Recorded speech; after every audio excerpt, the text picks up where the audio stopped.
Damian, do you feel like this game pretty much just came down to the fact that you guys were cold from 3 point range and they were hot? I mean, when you look at the stat sheet, it's like that's the thing that jumps out, and you barely lost.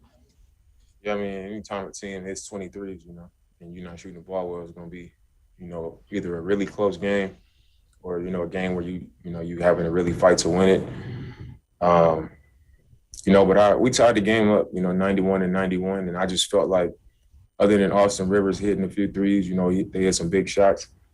It just seemed like everything we did was a foul. I mean, I just felt like, maybe some of them were fouls, but every damn thing we did down the stretch of a playoff game, the whistle was getting blown. So, I mean, we playing aggressive and physical just like they are, and everything we do is a foul. So, anytime that's the case, you're getting whistled for a foul pretty much every time down the stretch of the game when the game is on the line and you give up a few threes and they shooting the ball that well from three, it's going to be hard to win the game. So, do you feel like out of everything else that was a big difference tonight? You guys got the short end of the stick. I mean, it was a lot of things we could have did better. We can't make no excuses and blame it on that. But I'm saying, despite how well they shot the three, we still gave ourselves a chance down the stretch. We tied the game up 91 to 91. And I'm saying from there, even in the third quarter, in a playoff game, we fouled 10 times in one quarter and they fouled one time. And then we get to the fourth quarter when it's time to win or lose the game and the game is being decided at the free throw line because every time we touch them, everything we do is a foul. Okay, thanks. So, I mean, I'm not saying that's the reason we lost, but I'm saying it's going to be tough when they shoot the ball that well from three and we fight and scratch and claw back into the game and then everything we do is a foul. Thanks. Christo Saltis, Sport DNA. Dame, despite the result, despite the last 5 minutes of the game, how optimistic you are about that, the way that you play and about the rest of the series for you as a team? I mean, I was proud of how we competed. When things didn't go well, we kept fighting. We stayed together. We gave ourselves a chance to win a game. It's the playoffs. It's gonna be a grinded out type of process, and it's gonna be a long series. We got one on their floor, and they came back and got it back. Now we got to make sure that we get the next one. The next one is going to be a big one. So we got to make sure we handle business. But I feel good about the way we playing. We limit a few 3-pointers and, come up with a few more makes. We had some clean looks that we didn't make, and maybe it's a different story. Adrian McCord, Coin. Dame, Terry talked about coming into this game, limiting their points in the paint was a really big emphasis because of how games 1 and 2 went. You did that tonight, but then when you see these threes start to go in, just one after the other for them, is there an in-game adjustment you can make to try and run them off the 3-point line, or do you recognize that in the moment, or just sort of stick to the game plan of keep them out of the paint? You got to be able to do both. I think we did a better job keeping them out of the paint.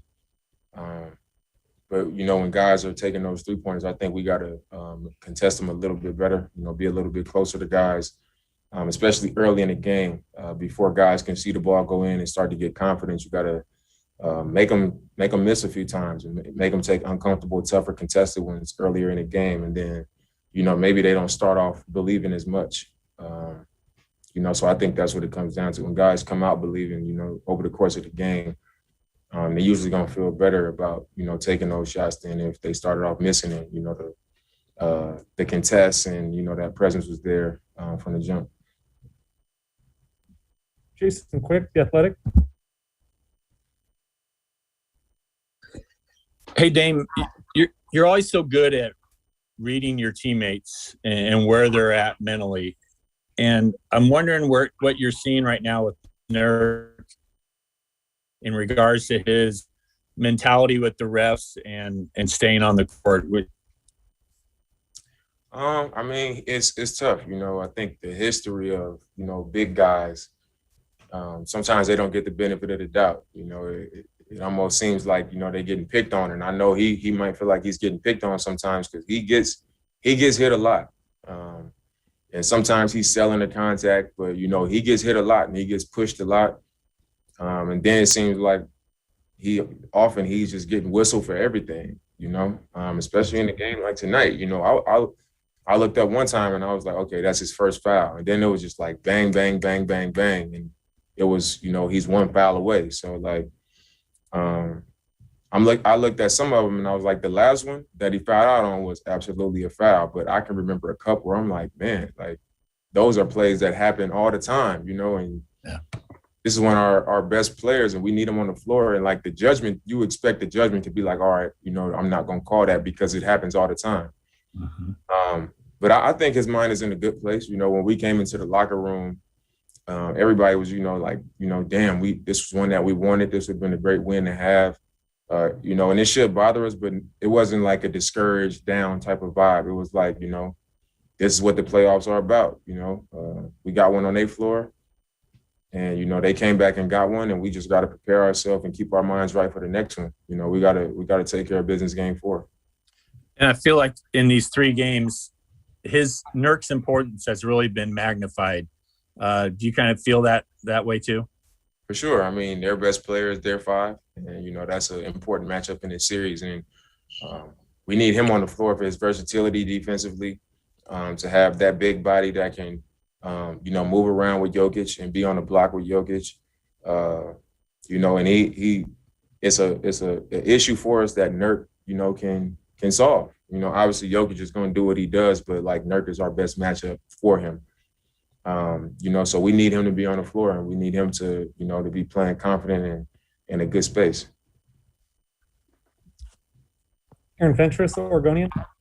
Damian, game 1, which you guys won, the bench gave you guys 34 points. The last 2 games, other than Melo going off in the fourth quarter tonight, the bench has struggled a little bit. How much more pressure is that putting on you and CJ and Norman to carry the team? And are you concerned about their lack of production? You know, not really. It's I think in game 1, you know, the opportunity was there. You know, I think we got in the paint, we kicked it, we swung it, and I think it was just more opportunity out there, and guys just made shots. And it happens like that. You know, we had a good game where everybody made shots, kind of like they had tonight. Guys made shots. They, you know, they felt good about what they were doing. I think we had a game like this in game 1. And sometimes the minutes change. You know, some guys that were out there longer in the first game weren't out there as much in the second game, and some guys weren't out there as much in the third. So I mean, it's not the same amount of opportunity for that type of production, and we know that each game is going to be different. So I'm not looking at it like I'm concerned about production or, you know, this guy or that guy. Each game is going to be different. You know, Ant might come out next game and have 15 points and hit, you know, 4 threes. And Melo might come out next game and have 18. You just never know because every game is different and you can't get overly concerned with, oh, this happened this game and then it didn't happen this game. You just got to keep going and you just got to trust the fact that guys are going to come through and do what you need them to do as we go into each game one at a time. Thanks. Last question is coming from Leonardo Torres, El Comercio. Hi, Dame. It's Leonardo Torres from Peru. Hope you're well. Dame, do you think Denver's pick and roll execution was the key of the game tonight? I mean, I thought they ran well. They ran pick and roll well, and it hurt us in some spots. But I think the major key was how well they shot from 3-point compared to how we shot from the 3-point line. It's a make or miss league, and today in this league, everybody's shooting a lot of threes, and the team that's hot from 3 usually come out on top, especially if the other team isn't matching that effort from the 3-point line. That's just the way it is. When you make more threes than the other team, you're giving yourself a good advantage and a better chance to win the game. And I think that's what it came down to tonight. They got hot from 3, and we didn't make enough.